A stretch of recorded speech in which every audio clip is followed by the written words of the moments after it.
Les feux de forêt ne viennent pas par hasard.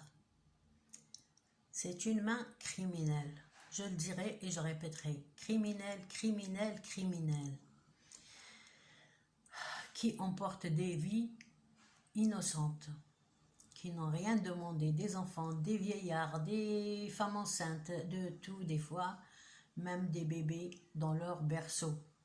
Alors, le criminel ne voit pas le mal qu'il fait, parce qu'il est emporté par la haine ou de détruire, la haine de détruire quiconque qui ne lui plaît pas ou à qui il en veut, à qui il veut retirer, enlever ce qui lui appartient pas. Voilà. Je veux dire que bon, dans certains pays, c'est sûr que c'est une main criminelle, comme la France, j'en suis sûre et certaine. Je n'ai pas vu de mes yeux, mais mon cerveau il travaille. Je ne suis pas un robot. Donc je pense qu'à Bordeaux et tout ça, il y en a eu des incendies peut-être qui sont dus à un laisser-aller par les campeurs, mais d'autres sont vraiment criminels parce qu'ils peuvent déposer un départ de feu et partir parce qu'ils en veulent à la France, parce qu'ils détestent la France, parce qu'ils détestent ce qu'elle fait, la France, son évolution, son armée, ses amis, ses prises de conscience surtout. Parce qu'une prise de conscience d'un pays, elle vaut plus que de l'or. Quand un pays, quand vous avez un président de la République qui a une prise de conscience que quelque chose qui s'est passé ou qui va se passer est mal, donc ça, c'est vraiment, on peut dire que ça ne vient pas de si bas, ça vient d'en haut. Dieu nous envoie des hommes et des femmes qui sont aux commandes et qui sont vraiment une bénédiction pour les peuples, et d'autres qui sont venus et qui ont fait la pagaille et qui ont détruit et qui ont déchiré et qui ont pris, etc. Donc, ceux-là, les nouveaux, il y en a des nouveaux qui sont bien, qui sont vraiment une bénédiction et qu'il faut encourager dans une bonne voie à rester unis contre le mal, pas entre pays ou entre peuples. Le mal, c'est le feu, c'est la maladie, c'est la famine, c'est la désertification, c'est les mauvaises graines, des mauvaises personnes qui circulent et qui font du mal, tels que les pyromanes qui brûlent les forêts, parce que ces forêts-là, elles ne sont pas... Elles nous demandent rien, ces forêts-là. Elles ne demandent même pas qu'ils soient arrosés ou entretenus. Elles ne demandent absolument rien. Elles sont là pour le bien-être de l'humain. Dieu a fait la terre comme ça. Il nous a créés et a créé quelque chose qui va nous servir, qui nous servira toute notre vie, tel que les arbres qui lâchent l'oxygène et nous, on lui lâche le gaz carbonique. Donc voilà, un échange entre l'humain et l'arbre. Et cet arbre-là, si vous ne pouvez pas faire le bien, laissez-la tranquille, ne rentrez pas dans la forêt, elle n'a pas besoin d'être piétinée, d'être sabotée, d'être saccagée. Ou alors brûler, encore c'est un crime. Et voilà, je reviens toujours à l'idée que c'est criminel. Et les criminels, il faut les punir, il faut les rechercher, il ne faut pas rester les bras croisés. Il ne faut pas se taire, il faut chercher, il faut s'entraider. Les gens qui brûlent, il faut les retrouver. Les gens qui brûlent les forêts comme ça, c'est vraiment ignoble. C'est criminel, il faut les rattraper, il faut les surveiller, il faut créer des groupes de volontaires. Même des retraités peuvent servir, qui sont chez eux sans rien faire, hein, qui deviennent Alzheimer comme ça d'un coup, ou qui meurent de chagrin parce qu'ils sont seuls. des étudiants, des écoliers, des collégiens, des passants. Vous prenez des gens comme ça, vous prenez des passants peuvent servir ceux qui n'ont rien à faire, les jeunes, les jeunes peuvent servir. Beaucoup sont bien éduqués, ils n'attendent qu'une main tendue. Donc, créer des groupes pour la surveillance et surtout le nettoyage des forêts, d'enlever toutes les bouteilles de vin cassé, même toutes les bouteilles qui traînent de vin, je ne sais pas moi, du plastique qui traîne dans les forêts, je ne sais pas qu'est-ce qui fait là le plastique, quoi encore, des canettes de bière, etc. Il faut nettoyer, réorganiser la forêt par bloc. La forêt, c'est pas une jungle. On n'a pas besoin de jungle parmi nous. On n'a pas besoin de jungle. La jungle, elle peut être quelque part loin des humains. Mais des petites forêts comme ça, des hectares qui partent en fumée. Donc il faut réorganiser les forêts, faire des battues, enlever toutes les herbes sèches, retirer les arbres qui sont secs et morts, qui servent à rien que à être un combustible pour départ de feu rapidement. Donc voilà, c'est ce que je veux dire. Et puis, est-ce que je tiens à ce que tout le monde m'entende.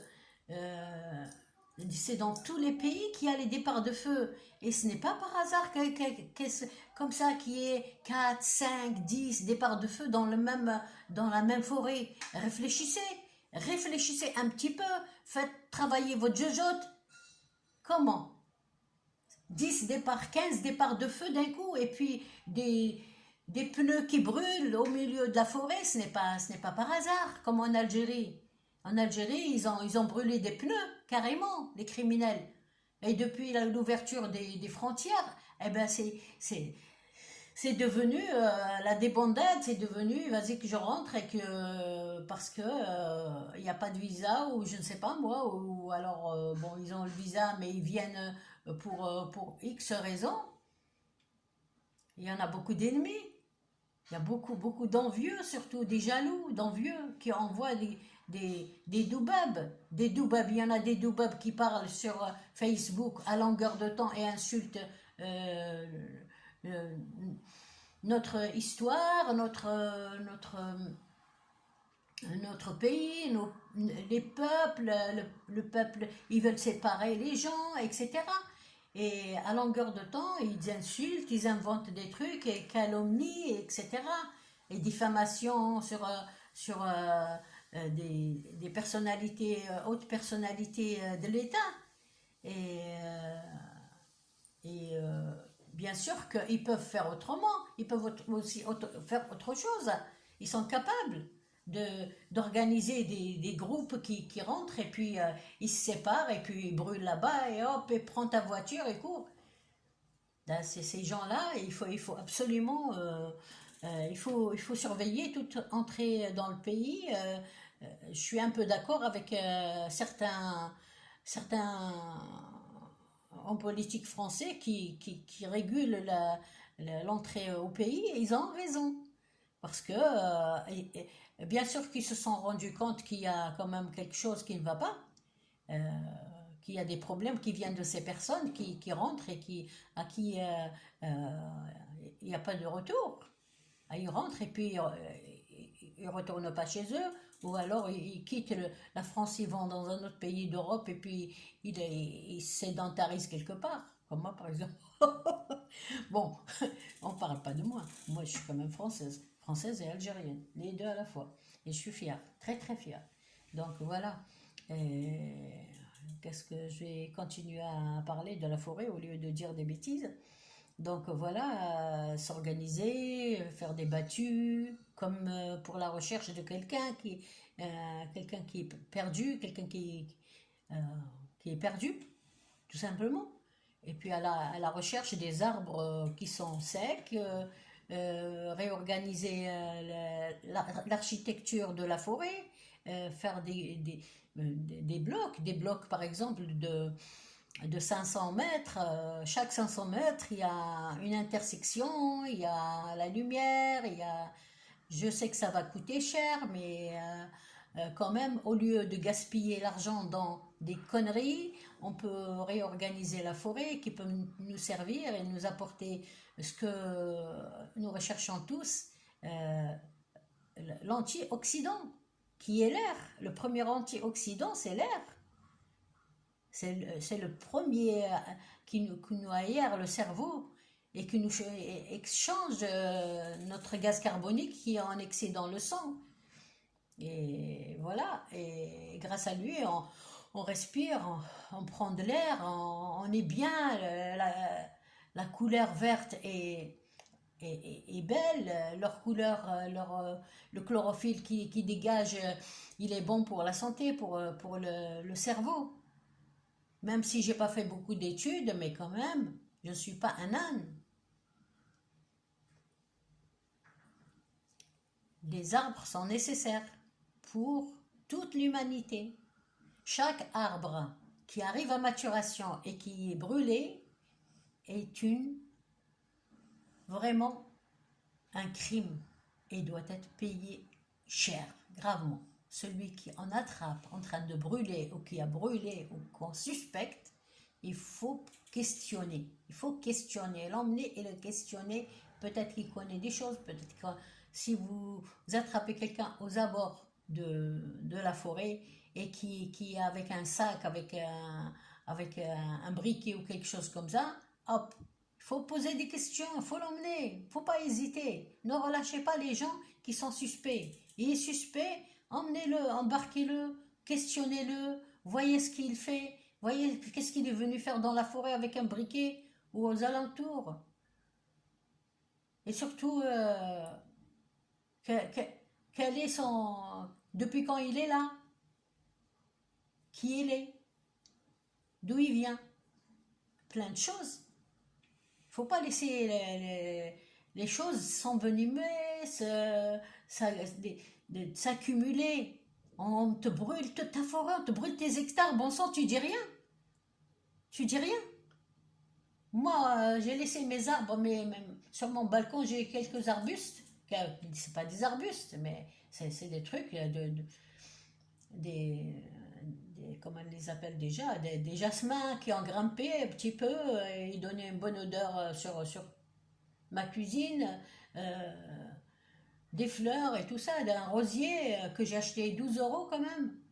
Et quand je suis revenue, j'ai trouvé ça tout cramé. Je suis partie en vacances pour quelques mois et je suis revenue, ben, j'ai trouvé tout à cramer et j'ai dû tout retirer et remettre. Je me suis acheté un petit arbre de verveine voilà, il y en a un qui est sauvé, qui a dû survivre. Euh, Surtout du piment qui n'a pas besoin d'eau. J'ai remarqué que le piment n'a pas besoin de beaucoup d'eau pour évoluer. Et donc, tous les autres ont cramé, et lui, le piment, il a évolué, il a peut-être lutté plus, pris plus d'eau que les autres, parce que j'ai arrosé avant de partir, pour au moins 15 jours. Et voilà, je suis revenue, ben ça m'a fait mal. J'ai souffert de les avoir comme ça. C'est comme si c'était des êtres humains pour moi. Un arbre, pour moi, est sacré. Un arbre, comme en Inde, les vaches sont sacrées, pour moi, l'arbre est sacré. Je sens en lui une vie. Alors, si vous ne la sentez pas, si vous voulez brûler un arbre, eh ben, allez vous brûler vous-même. Arrêtez d'être... arrêtez, je parle maintenant aux criminels, arrêtez de brûler les forêts.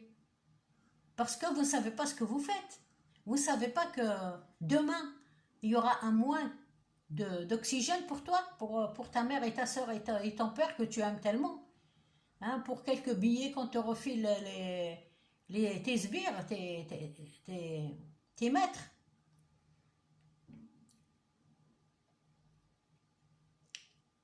Voilà. Je crois que je viens à bout de cette vidéo et j'espère que je n'ai pas dit de mauvaises choses, euh, que, que, que ma vidéo mémo ne soit pas mal compris parce que je veux que le bien et j'aime la nature et je voudrais que la nature survive. Organisez-vous, bon sang, pour les États. Organisez-vous, les chefs d'État et tout ça. Il faut que ça soit dans votre programme de réorganiser les forêts. Et toutes les verdures là qui partent en fumée. Et qu'on a de moins en moins d'oxygène dans l'atmosphère. Moi, quand je sors dehors, avant, j'avais du mal, tellement que je recevais assez d'oxygène, beaucoup d'oxygène, je ne sais pas. J'avais même des brûleurs au niveau des poumons.